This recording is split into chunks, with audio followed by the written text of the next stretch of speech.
kind of in the season of organizing right now. So, and I've had several people ask me how I organize my material and how I organize my stow room. So I was going to share with you guys. This is somewhat organized. I reorganize all the time. I love buying containers and organizing. So this will probably look different in a month or two, but this is what's worked for now. This all used to be in a guest bedroom slash office area, and my husband built me a she shed a couple years ago, and I moved everything out here about a year ago. I have other crafts and stuff I do, but this is my sewing area, and so I just kind of wanted to share it with you guys. If you have a smaller room, this is definitely doable. It's just on like a partial wall of my she shed. I think my she shed's 14 by probably, I had to come back beyond that. I think it's like 14 by 24, maybe something like that. It's a good size, and I have 2 attic spaces over the top, which I'll show you guys eventually. It's really neat. My husband built it for me. Again, but this is how I organize my sewing stuff. So on this side, sewing stuff. I have a couple other little things on the different areas of the wall that we do.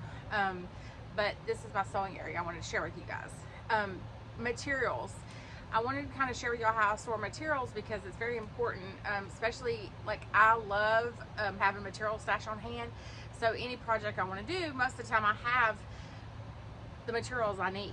I even store batting, things like that. I do store some of the batting on my attic space, but then you'll see some of it on the wall too when I get closer in. But I love organizing, and like I said, I love buying containers, things like that. And I wanted to share with you on my sewing table too that we also made. Okay, so this is my new favorite. I'm going to be cut out of this, but I just want to show y'all. This has huge casters on it. So I can move it where I want. I can lock it in place. But this is my cutting table, and my daughter found me the biggest cutting mat she could find. So it covers most of the surface. And I'll get into some of the products I use later when we get into sewing this winter. But I absolutely love this table. I have my vinyl stuff stored in here. I have little bins with storage for scraps and storage supplies. I have ribbons, notions, batting scraps, fabric scraps, and then I have like some special projects down in the corner. But the best thing about this table, that I can move it around my little shop, and I need to paint this in because we just built this, but if I lock it in place, this extends out into, and so I can even get it all in here. It extends out the size, almost the size of the whole table, and I have a ironing board. I use for quilting. This is a must-have. At least I can see. Love this, and it's probably 2.5 foot wide ironing space. So it's very sturdy. Like I said, this locks in place, and I just slide this in. But I can, if anybody wants more detail on how we made that, I can show you, but later on another video. But it just slides wherever I need it, and then I lock it right back in place. If I need to push it over, I can push it over. The other side also has storage, so it is wonderful. I absolutely love my table. Okay, I'm gonna have to hold this so I can show you guys, but so up here I have boxes, and one is labeled fat quarters, one is labeled quilt backs. So if you have larger items, I store up there. And then this is batting I buy from the by rolls. Also have some more in storage. It's wrapped in plastic up top. Then I have more batting. Then the top boxes, I love those boxes. They stack really well. I think I got them at Joann's, like when they had 50% off sale. But you can see in one of them I've got jelly rolls. The next one I have fat quarters, and then I have sets, like bundles. Okay, so then fleece I have up there. I usually use for dog blankets, things like that. And then I have scraps in this one. that is from like quilts I made in the past, whatever, just kind of overflow. And then up top over here, I have packaged batting. Batting in the box also. Then I've got flannel in the other white box. Above I have some yarn up top. Okay, so down here you can see I've got stuff that like just I haven't rolled yet or put up on the shelf, newer stuff. Or in the bottom I've got some finished quilt tops I need to quilt. And then the center I have this plastic one right here I always use for like project I'm currently working on. I had to that was a jelly roll quilt I'm working on, but I had to stop because I'm working on a gift for someone for their wedding. So I had to stop doing that. And then I have in the gray box I have material, just haven't put up yet, or it's less than a yard and a half. Normally I only store, you'll see in a minute, yard to yard and a half. So it's less than a yard.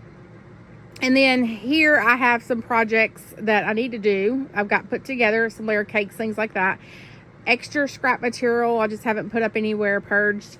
And then up here I have like all the quilts that I'm gonna make. There's a bunch.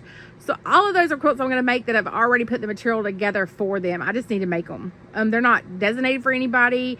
I just like the material, so I buy it, I package it together, and I've got the quilts ready to, the fronts ready to be quilted, or however I want to design it. I just have matching material together on there. So then if you go over here, I got this little antique desk and I just painted it to match. Then I put a little shelf above it. It's just a little bookcase I set on top. I keep the bottom, I have my AccuQuilt. I have just a box I use for my sewing. I have a thing that slips in that gray box that I use to carry my sewing stuff with me if I go anywhere. But I have it in the drawer right now. And then I have some more vinyl. Then I just have a small, let's let focus.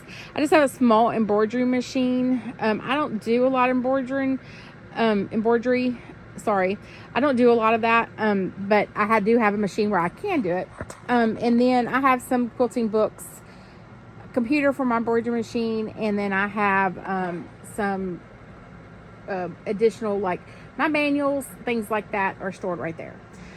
Up here is my yarn, my serger, and then I have like sewing supplies in the little boxes. I have quilting, what's it say, quilting squares. So all my plastic quilting squares are small, I have in there. And then you can see I have containers because I just love containers and I use those for all kind of things. Has some quilt backs up there. And then this is just a previous project that had scraps left from. Of course, I showed you guys up here. So that's on top. If I can come out. And then on this one, this is how I store my material. So normally if it is over, let's see what they're, I think they're a yard to a yard and a half at least. So I mark them. This over a yard, and I try to organize in color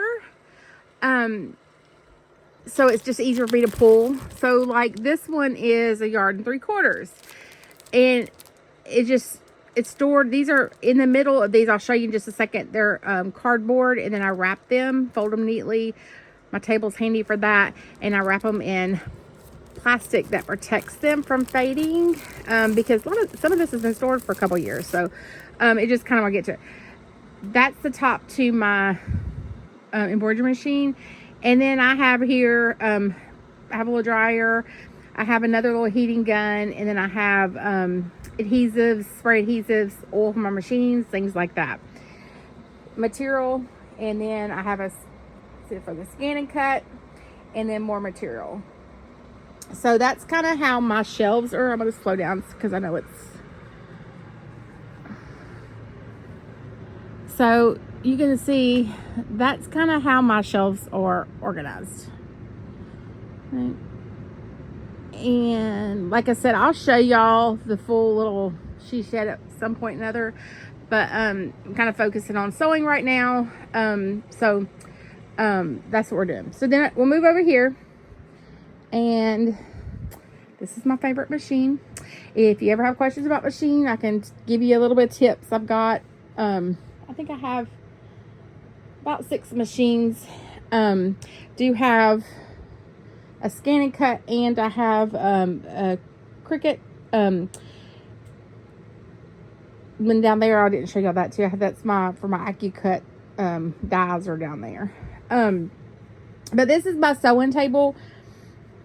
I have one in the middle, and then of course I have, but these are the 2 machines I use mostly for sewing. So I have one do free motion mainly with. It also will sew through like multiple layers. We'll get to machines later, but and then that's my baby lock. I use for piecing. I just store my travel bag down there. I do take stuff with me sometimes. Current project I'm working on, another current project I'm working on, and then I actually have a little hanger up there where I can hang the quilt over if I'm looking at it. I can piece stuff together. I can kind of hang it up there if I want. Those are just some odds and ends stuff I've done or stuff I'm gonna do something with later on. So that's kind of how that is. And then I'll try to zoom back out so y'all can see it a little bit better. Okay, so this is how I store my material. These are cardboard things that go inside of comic books, and then these are the covers. And like I said, you can fit almost 2 yards. You can fit 2 yards in if you pack it really tight, but I fold it up neatly around it, and that's how I store it on my shelves for a long time. Like I said, I've had a lot of that for a while, so it's just the way I can see it. It's out. I like to have everything out that way, but sometimes if there aren't quite 2 yards or way more than 2 yards, then I don't store it on there because I use it kind of for scraps or have different areas to put it. But I hope you enjoyed. I hope it gave you some good ideas. Like I said, we'll get into, when I get more into sewing this season, I will show you guys more. So I hope you enjoyed. This is the Ellis way. Hope it gave you some ideas, and please subscribe to our channel. Thank you.